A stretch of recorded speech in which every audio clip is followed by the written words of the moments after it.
A ka qenë mësitnia më e mirë apo martesat e tashme që po e gjejmë njëri tjetrin? Po të dyjat i kanë ato përparësitë e veta edhe të dyjat i kanë mangësitë. Përpara përmes mësitnisë apo mes aty në mësitëve shkuesve janë rregulluar shumica e martesa, po flas para 40 vite, 50 vite, 60 vite, se që 30 e sa vite, po thon një pjesë e madhe, po thon krejt, po një pjesë e madhe po i gjejnë vetë. Me këto rezultatet është interesant.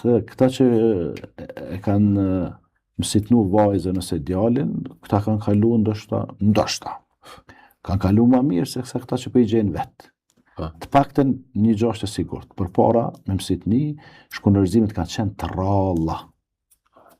Edhe kur ka ardhur te shkunërzimi, pastaj kanë ndërhyr çaj shkuesja i mësiti, e kanë ndërhyr familjet, edhe e kanë çetsu situatën.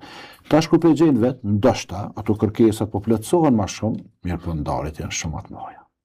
Edhe kur po vjen të ndarja, s'po mërzitet kush po thotë, e ke gjetë babet ti vetë atë djalin, po krye vetë. Djalit po thot babi ose baba ose nana, hajtë që vetë e ke njoftu, vetë bën ja çarën, ose gjej vetën lirë, ja rikneu edhe u bë normalitet tash edhe më nda.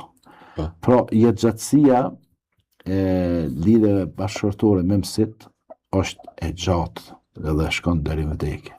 Tash këtu po njoftojnë vetë, jetëgjatësia nuk po është e sigurt fort.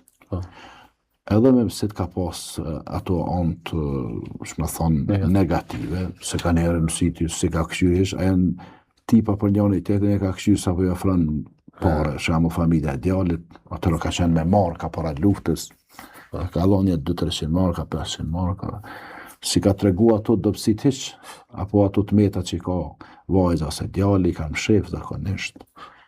Tani s'janë përputh në bukuri për shembull, s'janë përputh në shkollim, s'janë përputh mentalitet, se ka një vajzë e butë, për një familje të kulturume, fetare, të një familje tegër o vëlla, që veç bërtasin, veç arrejën, veç shajt, a i mësit i ka ditë ose për pare, i kam shelë sytë. E qysh me ba, nuk ka gjotë keqe, dikush më bo shkaktar me të njoftuhe. Ama ti vetë do të me i detajizu gjanat, vetë do të me hetu raste, vetë do të me interesu ti për advice, ose për atë djalë, për familjen e ti, për fenë e ti, për jetën e ti. Jemi alo mësitit.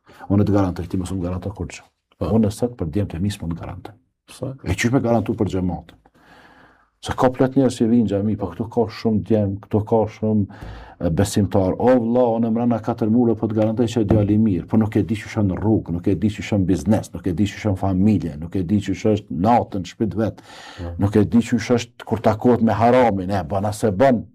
Se xhamia aty me myt smunët, me vjedh smunët, alkool me pi smunët, drogë jo, prostitucion jo, fajde jo. Aty kush xhami s'po mund të bëj kësaj. Ne me aty në xhami, aty të keqen të mirë. Mos më thuaj është i mirë, se i mirë sigurisht në xhami. Amo jashtë xhamis mos son pet. Mos son pet. Kështu që duhet me gjetë një gjuhë përbashkët para martesës, u njoftove vetë, apo përmes mësitit, gjanat duhet mu detajizue para konorës. Në të dy rastet, edhe vetë nëse gjenë, do të mi detajizu gjanat, edhe përmes mësitit nëse ta gjenë dikush të të kanë vajzën e dajes, ose të halës, ose të tezës, ose të hagjës, në rregull. Te ekip, do të më danu të aku disa herë, me i sqaru senet, edhe me i marrë disa përgjigje, edhe me po atë vizionin e saj, edhe ajo e vizionin e këtij, edhe nëse përshtatën, jo 100%, se 100% vetë në xhenet ka përshtatje, po përshtatën 1% të madhe, atëherë do të me procedues që ka me shku ka konorizimi edhe ka martesa.